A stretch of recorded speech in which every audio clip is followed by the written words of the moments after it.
another ordinary Tuesday afternoon. I'm Thomas, 34, eating lunch at work, holding a sandwich in one hand and scrolling through Reddit with the other. The usual routine. Nothing out of the ordinary.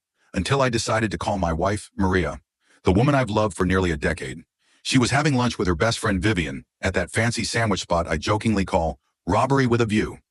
I just wanted to ask if she could stop by the grocery store on her way home. Nothing serious. But the call didn't connect like it normally does. Instead, my phone picked up a sound. Clear. Sharp. Like I'd accidentally stepped into a room I wasn't meant to be in. It had connected to her car's Bluetooth.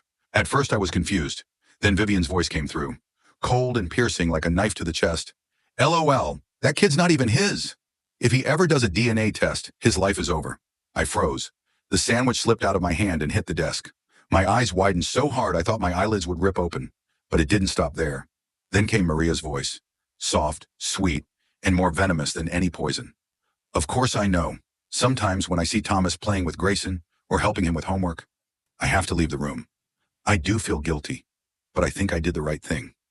I sat there under the dim office lights, listening to the woman I thought I'd grow old with, casually discuss a decade-long betrayal, as if it were just gossip over lattes. Maria went on to tell Vivian about a passionate affair with her boss, Daman, over 6 years ago at a conference in Chicago. She had planned to leave me for him, but when she found out she was pregnant, Daman backed out. So she let me become the perfect father by accident. She laughed. Vivian laughed. And me? I shattered. My heart felt like it was being crushed by the sharp heel of deceit. I ended the call. No words, no shouting, no anger, just silence. My hand clenched the steering wheel, my chest tight, my pulse thundering so hard I thought I might pass out. I had believed, truly believed, that I was Grayson's father. The little boy I loved more than life itself. And now, every bedtime story, every hug, every gentle kiss on the forehead, before school, all of it, was cloaked in the shadow of a truth I was never meant to hear. I wanted to storm over to Maria. I wanted to scream in her face, "Why?" But something deep inside me said, "Not now. Don't break now. If anything is going to fall apart, I'm going to be the one pulling the final switch." I took a long, steady breath and started planning. I came home that evening. No storm, no tears. Just the perfect performance of a husband who knew nothing.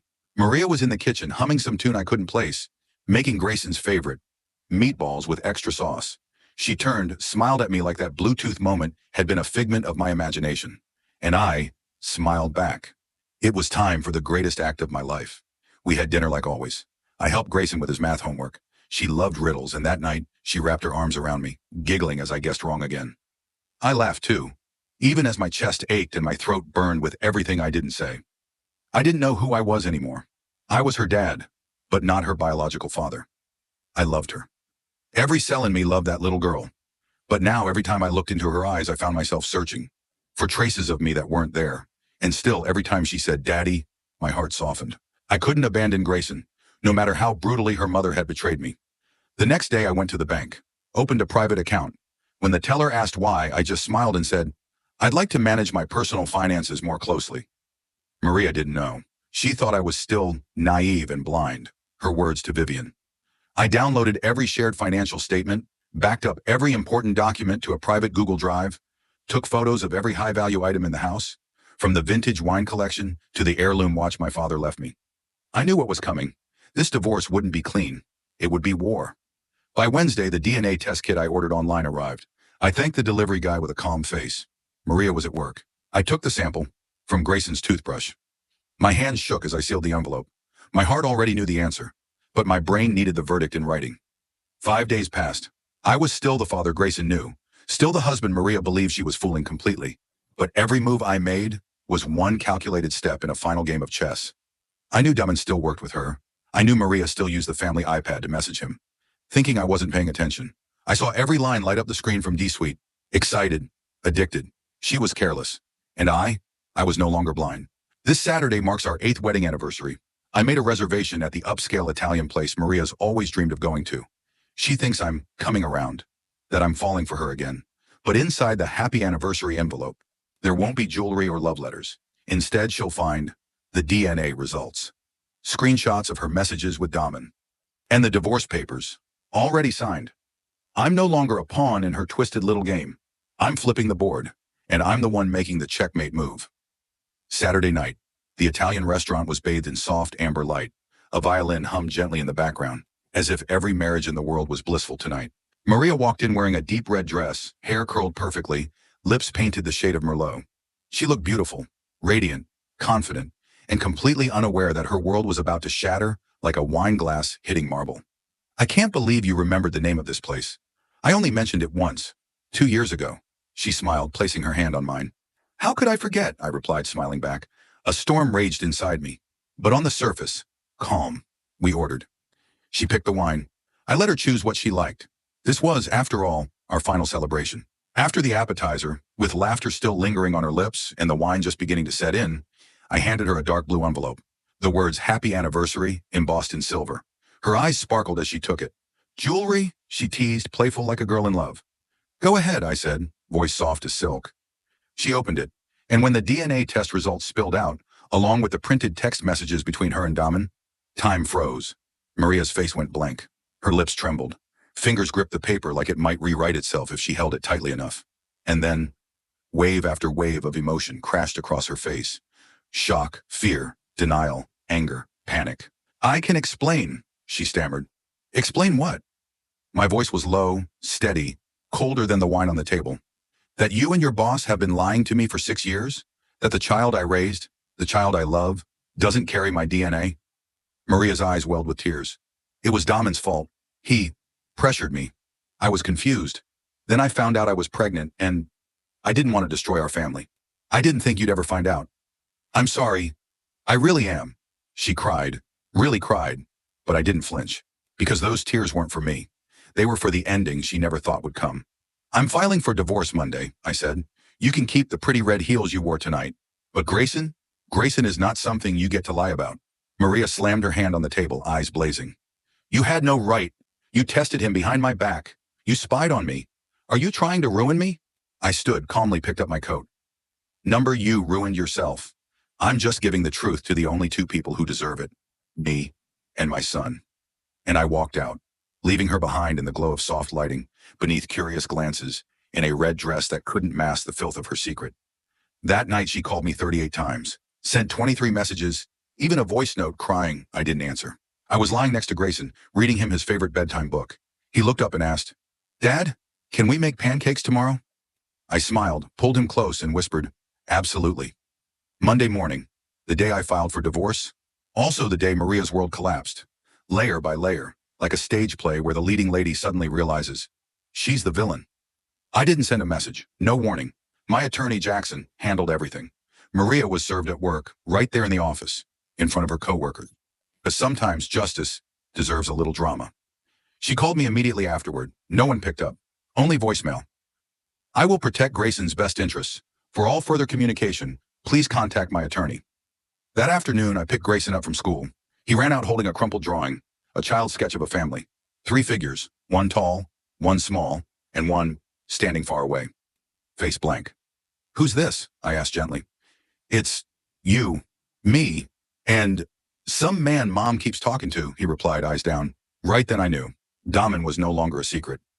That night I received a message from Malia, Daman's wife. Are you Maria's husband? I'm Daman's wife. We should talk. We met at a small cafe. The breeze was cool. Malia spoke with the calm, surgical tone of someone who's already cried all her tears. I know about Maria and Daman. I have copies of their messages. If you need them for court, they're yours. She slid a folder across the table. Did you know they once planned to move away, start a new life together, without us? I nodded. I wasn't surprised, just further torn open. A week later, Daman called me. His voice was shaky. I didn't know Grayson was mine. Maria never told me. I swear I never meant to destroy your family. I let out a low laugh. Not amused, just emptied. It's not about what you meant. It's about what you were part of. A lie that lasted 6 years. I sent him the DNA results, then hung up. For the first time, I didn't feel angry, just sorrow. For the only person truly stuck in the wreckage, Grayson. We had to talk to him, not about DNA, not about betrayal, but about love, the only thing he deserved to be certain of. Are you still my dad? Grayson whispered, gripping my sleeve. I pulled him close and whispered back, I've always been your dad, and I always will be. Maria lost primary custody. Not because I fought dirty, but because even she admitted she wasn't ready to be a full-time mother under the weight of everything. Daman?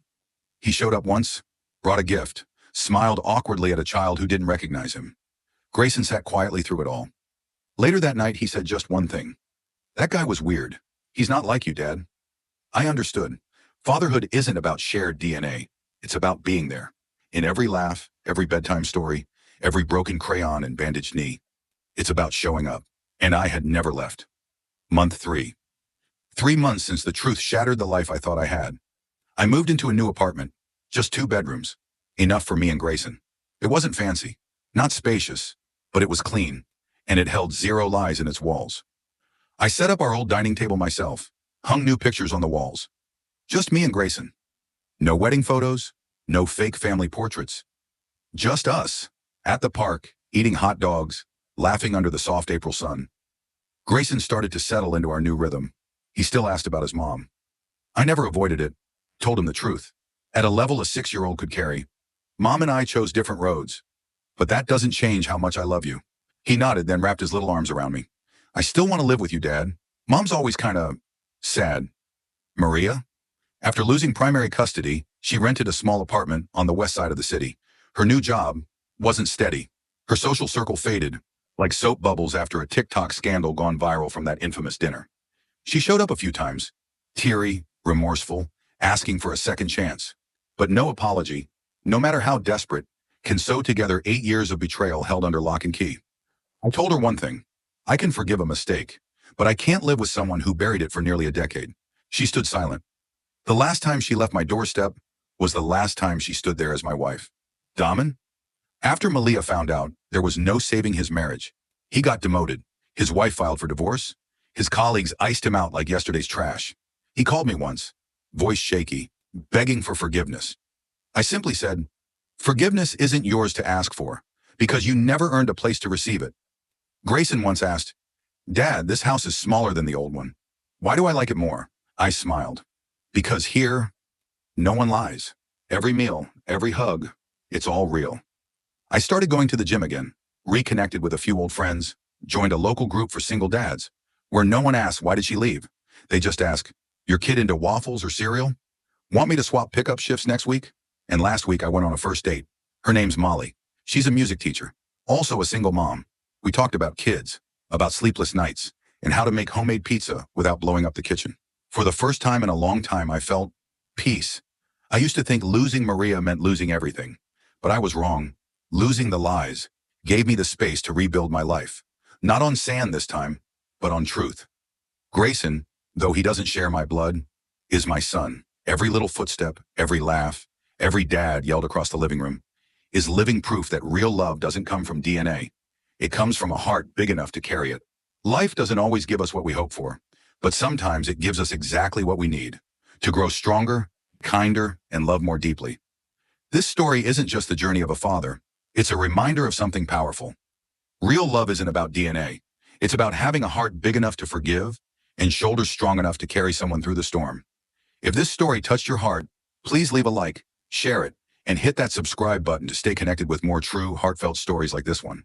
And don't hesitate to drop a comment below, because your words might just be the light someone else needs to get through a dark time.